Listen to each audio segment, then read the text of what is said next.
அஸ்ஸலாமு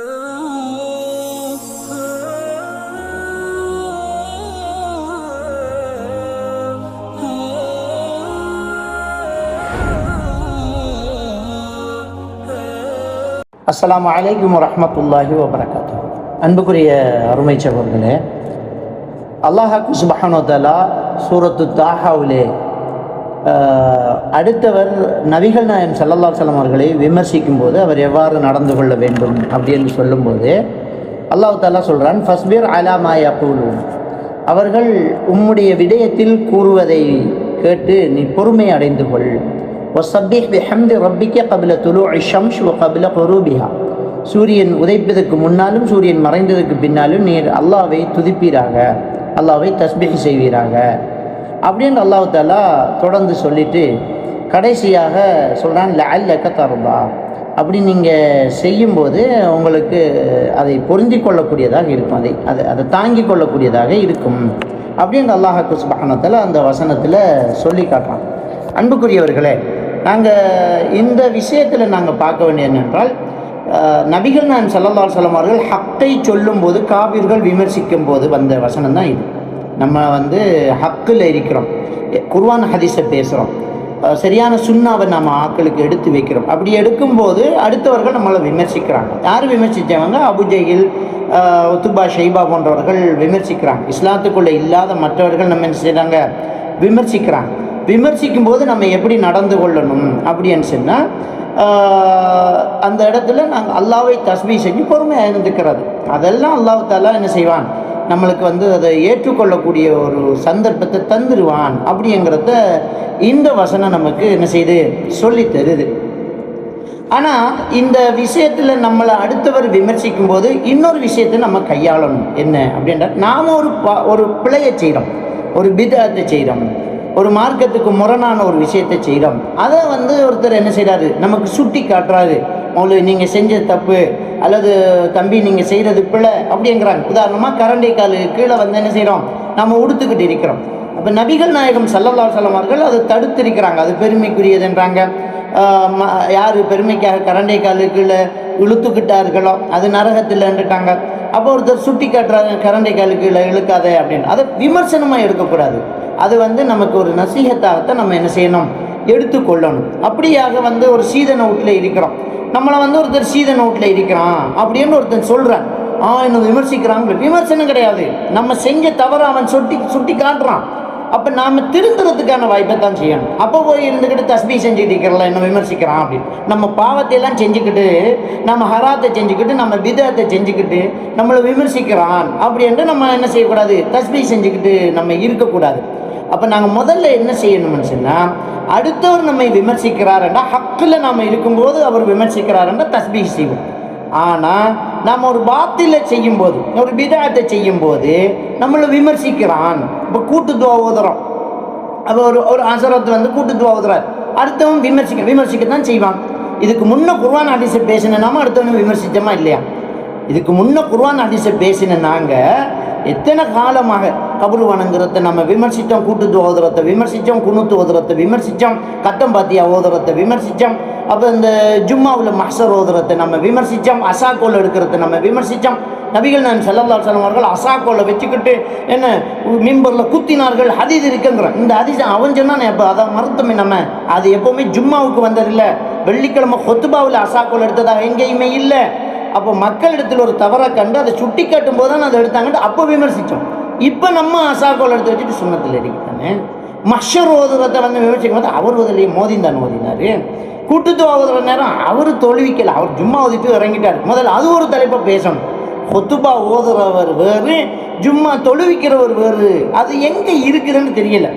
அதாவது ஒரு நிர்பந்தம். ஹுத்பா ஓதி முடிய அவருக்கு பெரிய பிரச்சனை ஆகிட்டு மயக்கம் போட்டுட்டாரு, அவரால் முடியலை, அவரை எடுத்து ஹாஸ்பிட்டலுக்கு போட்டாங்க. அப்போ ஒருத்தர் முன்னுக்காய் தொழிப்பார். அது எப்பவுமே உள்ளதான். தொழுவிச்சுக்கிட்டு இருக்கும்போதே இமாமுக்கு முடியலட்டா அடுத்தவரை தட்டிட்டு போயிட்டே இருப்பார். தக்பீர் கட்டி முடிய அவருக்கு காற்று பிரிஞ்சிட்டு அப்படின்னா பின்னால் எங்கேயோ தொழிச்சுப்பார். அது எப்பவுமே உள்ளது. இது பிளான் பண்ணியே போய் நிற்கிறோம்.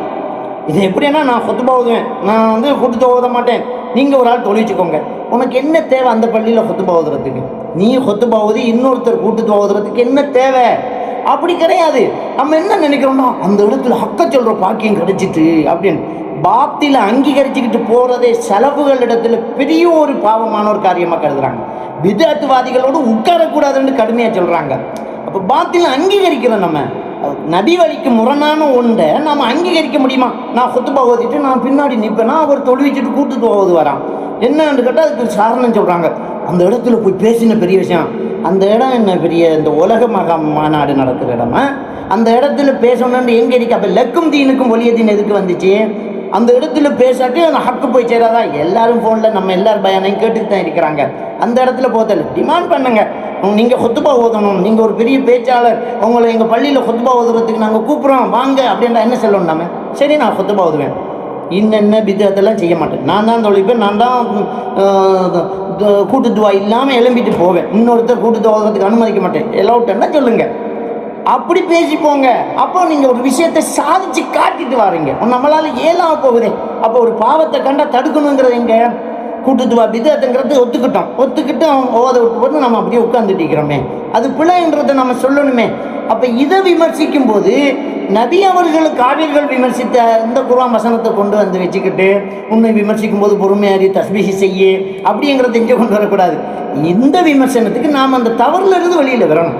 நம்ம பகிரங்கமாக மன்னிப்பு கேட்கணும். நான் தவறாக செஞ்சுட்டேன், நான் பாவம் செஞ்சுட்டேன், நான் பிழையாக செஞ்சுட்டேன், நான் இந்த இடத்துல இப்படி நடந்திருக்கக்கூடாது அப்படி என்று பகிரங்கமாக மன்னிப்பு கேட்டு வரணும். அப்போ தான் அந்த பகுதியில் குர்ஆன் ஹதீஸ் பேசினவர்களுக்கு அது ஒரு பலமாக இருக்கும். பாருங்கள், நம்ம சண்டை பிடிச்சி குர்ஆன் ஹதீஸை பேசி இது பிள்ளை, இது பாவம், இது செய்யக்கூடாதுன்று பெரிய பிரச்சனை வந்து குடும்பத்துக்கு பிரச்சனை வந்து குர்ஆன் ஹதீஸ் எங்களுக்கு முக்கியம், வாப்பா அம்மா முக்கியம் இல்லை அப்படின்னு நாம் கொள்கையோட உறுதியாக இருக்கும்போது நம்ம தலைவர் ஒருத்தரே போய் இப்படி செஞ்சுட்டு வந்தால் இப்போ அவங்க விமர்சிப்பாங்க, என்னடா நீ குதிக்கிற, உங்கள் பெரிய ஆளை வந்து நான் பேசிட்டு போயிருக்கிறார், உங்களுக்கு தான் இது பெருசாக தெரியுது, அவங்கெல்லாம் பாருங்கள் எவ்வளோ அழகாக சமரசமாக நடக்கிறாங்க அப்படி. இது சமரசமாக இந்த பிதஅத்தை அங்கீகரிக்கிறது, அதை போய் செய்கிறது சமரசமாக. அப்போ அடுத்தவர் நம்மை விமர்சிக்கும் போது அந்த இடத்துல எப்படி நடக்கணும் அப்படின்னு சொன்னால், அந்த விமர்சனத்தில் நாங்கள் நம்ம பிழையை சுட்டி காட்டுறாங்களா தௌபா செஞ்சிடுவோம், திருந்திடுவோம். பிழை, நான் செஞ்சது பிழை, நான் பேசினது பிழை அப்படின்ட்டு நம்ம எப்போ பகிரங்கமாக பேசணுமோ பகிரங்கமாக நம்ம தௌபா செய்யணும், பகிரங்கமாக சொல்லணும் நான் செஞ்சது பிழை அப்படின்னு. அதை விட்டுட்டு அதுக்கு முட்டு கொடுக்கறது, அவர் என்ன நோக்கத்துக்காக செஞ்சிருப்பாருன்னு சொன்னால், அது வந்து நாட்டில் பெரிய பிரச்சனை, ஸஹரான்ங்கிறவன் அந்த ஊர் தான், அங்கே தான் குண்டு வெடிப்பு நடந்துச்சு, அப்போ அந்த ஸஹரான் குண்டு வெடித்ததுனால நாங்கள் சம்மந்தம் இல்லைன்னு காட்டுறதுக்கு அது ஒரு பெரிய ஒரு விஷயம் பாருங்க அப்படின்னு விசாரித்த உளவுத்துறையை நீங்கள் சம்பந்தம் இல்லைன்னு ஃபைலை மூடிட்டு நீங்கள் திரும்ப மக்களை திருப்திப்படுத்துறதுக்கு பாவம் செய்வீங்க. விட்டா அத்துறவுட பள்ளிக்கு போவீங்க போல இருக்குது, விட்டால் நீங்கள் கபரு வணக்கம் செஞ்சுட்டு நான் நல்லோம் அப்படின்னு சொல்லுவீங்க போல இருக்குது. என்னங்க நம்ம இப்படியெல்லாம் வந்த குர்ஆன் ஹதீஸை உறுதியாக நம்ம பின்பற்றணுமே. அதில் யார் தடை போட்டா? இந்த நாட்டில் உளவுத்துறை நான் தடை போட்டுச்சா? நீ பின்பற்றதை பின்பற்றிட்டு போ, உனக்கு என்ன பிரச்சனை? அப்போ என்னமோ அந்த தலையில் பெரிய ஒரு ஒரு வருத்தம் ஒன்று வந்துருக்கு ஒரு சிலருக்கு. இந்த குண்டு வெடிப்புக்கு பிறகு நான் அதில் சம்மந்தம் இல்லை, அதில் சம்மந்தம் இல்லை தானே, நீ அதைத்தானே சொல்கிறேன். அப்போ சம்மந்தம் இல்லைன்னா இஸ்லாத்தை விட்டுட்டு போகிறதா? மார்க்கத்தை விட்டுட்டு போய் சம்மந்தம் இல்லைன்னு சொல்ல போகிறீங்களா? எங்கே போனாலும் அங்கேயும் ஒரு பிரச்சனை இருக்குமே.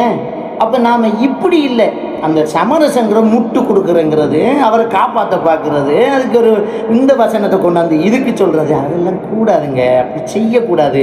யாராக இருந்தாலும் எப்போவுமே சரியாக பேசுங்க. நம்ம தௌபா செய்யணும், பிழை என்று ஒத்துக்கொள்ளணும், அதிலிருந்து விடுபடணும். இன்னைக்கு போராடி மக்கள் இந்த மார்க்கத்தை பின்பற்றதுக்காக எவ்வளவு சிரமப்பட்டு நொந்து போய் இருக்கிறாங்க. அவங்களை இன்னும் போய் பலகீனப்படுத்தி அவங்கள தலையில் அடித்து அவங்க அடுத்தவங்க கேள்வி கேட்குற அளவுக்கு தலை குனிஞ்சிக்கு நிற்கிறாங்க. என்னப்பா அவங்களோட பெரிய ஷேகை இதெல்லாம் பிரச்சனை இல்லைங்க, நீ இதுக்கு போய் சண்டை பிடிச்சி குடும்பத்தை விட்டு பிரிஞ்சுக்கு நிற்கிறியே அப்படின்னு சொல்லும்போது நம்ம என்ன ஒரு சிலர் வந்து என்னடா இவன்களை மார்க்கம்னு சொல்கிற அளவுக்கு போகுது. அப்படி இருக்கக்கூடாது. நாங்கள் உறுதியாக இருக்கணும். பிழையை நம்மகிட்ட சுட்டி காட்டினா பிழை தானே ஒத்துக்கொள்ளணும், நான் செஞ்சது பிழை தான் ஒத்துக்கொள்ளணும். அப்போ இப்படியான விமர்சனங்களுக்காக நாங்கள் என்ன செய்யக்கூடாது? தஸ்பீஹ் செஞ்சுட்டு உட்கார்றது இல்லை, பிழையை விடணும். அதைத்தான் நபிகள் நான் ஸல்லல்லாஹு அலைஹி வஸல்லம் அவங்க நமக்கு வழிகாட்டினாங்க. அல்லாஹ் தஆலா நம் அனைவரையும் ஈமானோடு வாழ வைத்து ஈமானோடு மரணிக்க செய்வனாக. வ ஆகிரு தஅவானா அல்ஹம்துலில்லாஹி ரப்பில் ஆலமீன்.